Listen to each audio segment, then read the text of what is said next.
Et si nos médecins, par manque de moyens, deviennent des robots, que se passera-t-il lorsque les vraies machines, pilotées par l'IA et financées par Big Pharma, prendront elles-mêmes leurs décisions à leur place? Qui sera responsable en cas d'erreur? Le médecin, l'algorithme, le fabricant? Ou personne? Dans cette enquête, Marc Daoud va plonger au cœur du duel entre intuition clinique humaine et intelligence artificielle et voir si une troisième voie est encore possible avant que l'éthique en santé ne cède définitivement. Ils n'ont pas le temps. On pousse les médecins à faire du chiffre parce que malheureusement, on réduit le niveau des prestations, on les met dans des conditions déplorables. Et finalement, au fil du temps, ils s'habituent eux-mêmes à être un petit peu comme des robots. Ils sont plus machines que la machine. Et c'est ça qui pose problème. Et là où il y a des médecins qui ont refusé d'aller dans cette voie-là, et on le voit avec des médecins comme le docteur Louis Fouché, Denis Agré, docteur Odile Waché qu'on a reçu à Nexus, et bien d'autres que vous avez reçus aussi. Eux ont refusé, eux ont laissé l'humain au centre de leur pratique, et évidemment que c'est là le nerf de la guerre. Parce que l'humain dispose, et vous le dites dans le dossier, d'une capacité que vous appelez l'intuition clinique, qui est quand même supérieure à l'intelligence artificielle au moment où nous parlons. Évidemment, parce que ça fait partie de ces talents, de ces dons que les humains ont, qu'on doit cultiver aussi, et que certains médecins ont plus que d'autres, de cette intuition qui leur permet d'évaluer une situation à travers leur expérience, leur ressenti, leur sensibilité, le ressenti et la psychologie de leurs patients. Et toutes ces données-là, évidemment, ne s'apprennent pas à la faculté de médecine, ne s'apprennent pas dans des encyclopédies, et l'intelligence artificielle ne pourra jamais le singer. Ça fait partie de l'expérience humaine d'un médecin qu'il acquiert au cours de son parcours. Alors dans ce duel annoncé entre l'intelligence artificielle et les médecins, on peut se poser légitimement la question quand les algorithmes passeront du statut d'outil d'aide à celui de décideur principal. Et là, votre journaliste prend le cas très intéressant des respirateurs artificiels en soins intensifs. Ça mérite peut-être une explication.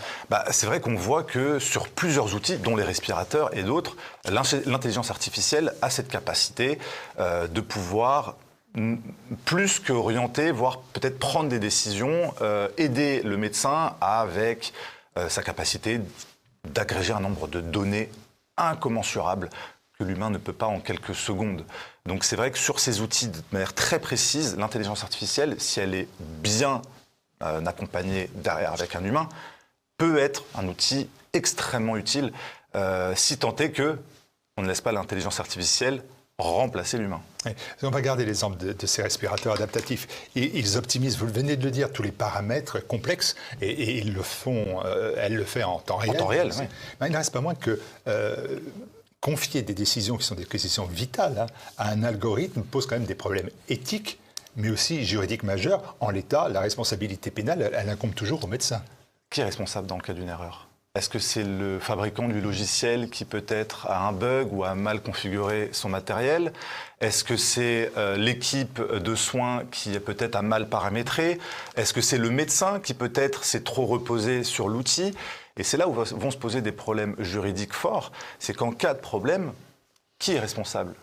Et c'est là où on va voir. On l'a vu d'ailleurs avec les voitures autonomes aux États-Unis, dans le cas où dans certains États, les voitures autonomes ont le droit de rouler sans conducteur. Qui est responsable en cas d'accident ? Et c'est des questions qui sont difficiles à trancher. Et c'est là où, malheureusement, si on laisse faire, on va se retrouver dans des situations où demain, on ne pourra même plus se tourner vers la structure administrative, vers le personnel de soins. Tout le monde va se défausser vers la machine. Et c'est beaucoup plus facile. C'est-à-dire que globalement, vous pensez qu'à un moment donné, des gens porteront plainte contre ChatGPT ? Contre OpenAI ou contre évidemment les fabricants de ces grands groupes qui pourront être évidemment tenus responsables parce que c'est eux qui fourniront le support pour ces outils-là. Et parce que ça entraîne tout cela une question essentielle, c'est en fait combien de temps, c'est la question, c'est combien de temps le verrou réglementaire et le cadre éthique tiendront-ils ? Parce que vous évoquiez la question de la crise sanitaire, Marc Daoud, vous avez beaucoup travaillé à ce moment-là avec Nexus. On garde bien évidemment en mémoire cette déflagration lors de la crise sanitaire du Covid. La crise sanitaire, elle a fragilisé tous les garde-fous éthiques et juridiques. C'est vrai. Et on a vu à quel point il était très facile pour l'État d'imposer des nouveaux standards et ensuite de se défausser. Non, c'était l'urgence, c'est l'urgence sanitaire, donc on n'est pas responsable.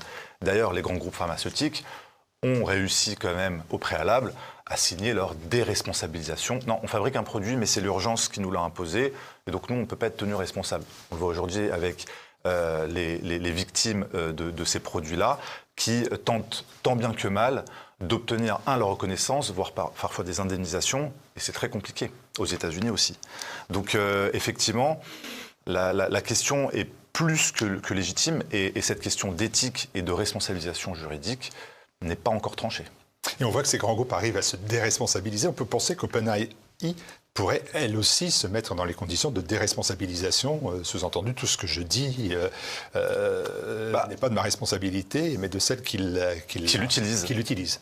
Comme le vendeur d'un outil, on peut utiliser cet outil pour tuer ou pour bricoler, qui est responsable. Et on l'a vu il y a quelques... Il n'y a plus de responsable à ce moment-là. Si ce n'est pas le praticien, si ce n'est plus l'intelligence artificielle, si ce n'est pas l'humain, si ce n'est pas la machine, il n'y a plus de responsable. Il n'y a plus de responsable, et on rentre dans une société de post-responsabilité où du coup on n'a plus d'interlocuteurs, on n'a plus de personnes avec laquelle interagir ou même ne serait-ce que pouvoir choisir une responsabilité en cas de problème. On l'a vu il y a quelques semaines ou quelques mois avec, je crois que c'est un Américain, qui s'est suicidé après avoir discuté, je crois que c'est ChatGPT, et au bout d'un moment dans la discussion, la machine, l'IA, a eu des propos incitatifs dans le passage à l'acte. Qui est responsable dans ce cas-là? Est-ce que c'est l'humain désespéré qui utilise une machine et qui oriente la réponse de la machine, qui, elle, veut faire plaisir parce que dans son algorithme, elle est programmée pour ça? Ou alors est-ce que c'est le fabricant qui, lui, est censé mettre des garde-fous pour empêcher ces dérives-là?